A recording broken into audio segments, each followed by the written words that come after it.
Searching for a romantic summer getaway? Escape with Rich Girl Summer, the new Audible original from Lily Chu. The exquisitely talented Philippa Sue, returning to narrate her 5th Lily Chu title. This time, Philippa is joined by her real-life husband, Stephen Pasquale. Set in Toronto's wealthy cottage country, aka the Hamptons of Canada, Rich Girl Summer follows the story of Valerie, a down-on-her-luck event planner posing as a socialite's long-lost daughter, while piecing together the secrets surrounding a mysterious family and falling deeper and deeper in love with the impossibly hard-to-read and infuriatingly handsome family assistant, Nico. Caught between pretending to belong and unexpectedly finding where she truly fits in, Valerie learns her summer is about to get far more complicated than she ever planned. She's in over her head and head over heels. Listen to Rich Girl Summer now on Audible. Go to audible.com/richgirlsummer. Well, we do the numbers every day, almost, it seems. Unemployment up, down, national, Rhode Island, where do we stand? Or let's get the latest from the man who runs the unemployment office, though they call it the Department of Labor and Training, Matt Weldon. Welcome in, Director. Thanks for having me. You know, I was on unemployment years ago, maybe 35, 40 years ago. Have you ever been on unemployment? No, sir. No, so you've never had to file? Never once. Now, I remember when I did, it was a pain. You had to go into the office, line up, you had to have your slips. Where did you go looking for jobs? That's not that way anymore, right? Well, it's still a pain, I'm sure. If you ask the people that interact with us, it's kind of like the post office. It never stops. Yeah. It's getting better. And no, it's not like that anymore. You don't do it in person. It's all done on the internet or over the telephone if you can get through. Do you still have to show where you were looking for work, produce kind of proof? Yeah, you have to show that if you're asked. Right. Yeah, but do you ask? Because years ago, sometimes they were strict about that. Sure we do. And we have been fairly strict, and we're also reasonable. Right. In different times, the labor market is more open and it's easier to get a job. At other times, like right now, it's a little tighter. And so, we make sure people look for at least 3 jobs a week. But we're reasonable. We're trying to make sure they can get their benefit. By the way, unemployment is not a giveaway. You pay into that. Your employer pays into that. It's insurance. It really is, correct? That's right. Employers pay based on payroll. Yeah. Right. Now, what's the cap? What's the top unemployment check you can get if you happen to be on unemployment? Right now, it's just about $1,000 a week. About $1,000 a week. If you add in the dependents and everything else, the most you can max out. Right. And what's the minimum? Well, there's no minimum. It's based on how much you have to qualify and have so many earnings. Well, the average check is probably about $560 a week. So low end could be $200-300 a week. High end $1,000. Around $1,000. But that's dependent. That's right. Every claim is different. It depends on how much you were making too, and what kind of job you had. That's All right. Unemployment up or down as you and I tape on a Friday? Right now it's 4.8%. That's down. That's the June number. That's the latest data we have. That was down 1/10 from the May number. And over the year, it's up 4/10, so relatively steady. Okay. By the way, sometimes I've had unemployment directors in, and they feel the need to defend. It's the numbers. It's a numbers game to you. That's right. We report the numbers. We collect it and we report them. You're not going to make comments on unemployment, the economy in Rhode Island, why it happens, what's going on, or do you want to wade into that? And if I'm asked, I offer. I'm a pretty candid individual, but I think my job is to collect that information every month and to put it out there and let other people, economists, policymakers, make their own decisions. Well, since you're here, I'll ask. Where are we? I think, in New England, we're always going to be on the higher end. Southern New England, Connecticut, Mass, and Rhode Island usually are a little bit higher than Northern New England. Our economies are different, our populations are different, but we've held steady. Over the year, being up 4/10 is pretty much no movement at all. We've been under 5% for a long time. Mm-hmm. One thing that we used to say in Rhode Island is that when economic downturns happen, Rhode Island would be first in, and we would suffer through and be last out. When the pandemic happened, we actually accelerated our economy coming out of the pandemic. Yeah. But way before Connecticut did, and actually before Massachusetts did. And since then, we've been relatively steady. Mm-hmm. Now, I had you on the radio several times, a couple of years back, when we had the scandal going on with unemployment cheating. By the way, they caught me. They reported me as out of work. Imagine that, and you too. And then there was the persistent complaints about the phone lines. People couldn't get in. Let's take the last one first. Can I call you? Can I get to your people, or do we still have backed up phone lines? No, it's tough. The phones are always going to be a challenge. And one thing I'm asked a lot is, what's your wait time? And since I've worked at the department for almost 15 years, only 4 as director, I've always rejected the premise that wait times are a good measure because, to be honest, you can manipulate them. I could change the way the phones work to get the times to be less, and that doesn't really represent how challenging it can be to get through. Yeah. So what I tell people is try to do everything online if you can. Yeah. Call early and call often if you have to, and on our website there is a form where you can request a call back.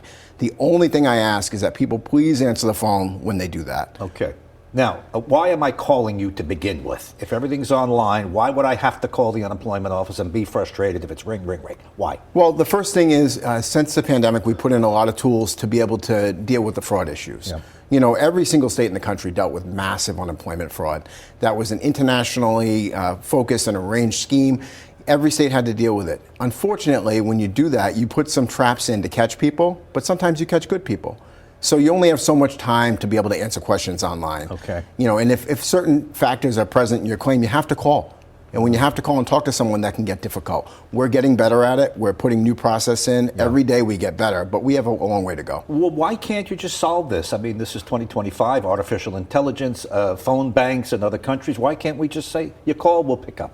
Why? It's complicated. Right now, there are probably 20 people that work for me that answer the phones. Okay. They're entirely funded by the federal government, and that funding's not really reliable.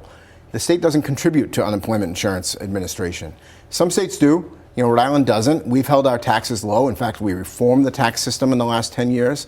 Rhode Island's unemployment taxes are relatively low and they're stable, and our trust fund is very healthy. But I can't use any of that money to pay staff. The federal government pays for the staff. Is there something that precludes you from asking Speaker Sakarchi or the governor for a couple of $1 million to hire more phone workers? No, and we do, and a couple million might get me 20 people overall. Double it? It might get me 20 people, but it needs to be sustainable. And every year I'd have to go back and ask for another couple of million, another couple of million. In the past, the federal government has come through. Right now, they're kind of choking off the funds, and we're hoping that they open the spigot pretty soon. Is artificial intelligence going to change that? And by the way, that leads us nicely. You've been appointed to the governor's, what's the correct title? Commission on? What are we talking about? Artificial Intelligence Task Force. You're on it. Yeah, absolutely. Are you welcome that?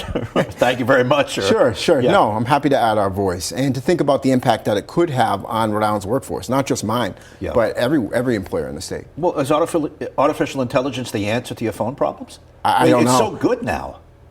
Perhaps, and I don't know, and we don't know enough about it yet. And I'll tell you this, the state is not using technology in many places that's ready to adapt brand new technology. We're doing a major project in one of our units, not unemployment, and we had some funding for that. And that's going to take us from like 1960s and 70s technology to probably 2020 technology. Right. That's a big leap.